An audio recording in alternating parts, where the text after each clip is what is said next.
তো দেখতে পাচ্ছেন এটা হলো মাছের খাবার, কিন্তু এই খাবারটি পালার পরে সব মাছ একত্রিত হয়ে যায়। তবে আমাদের কিছু সমাজের মানুষ এখন হেক হয়ে চলতে পারে না। তার সাধারণ কোনো বিষয় নিয়ে সে যোগ্যতা টিকটিকিতে লিপ্ত হয়ে অনেক ধরনের লিপ্ত হয়ে যায়।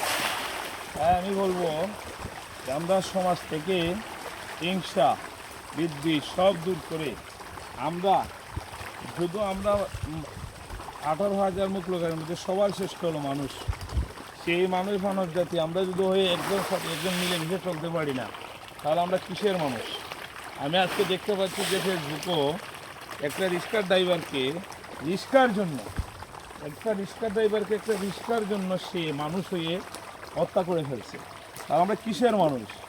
এত সব মাছ যদি একত্রিত হয়ে চলতে পারে, তাহলে আমরা কেন পারি না যে এই সমাজটাকে সুন্দরভাবে গড়তে, একই সাথে কাঁধে কাঁধে হাত রেখে আমরা চলাফেরা করতে কেন আমরা পারি না?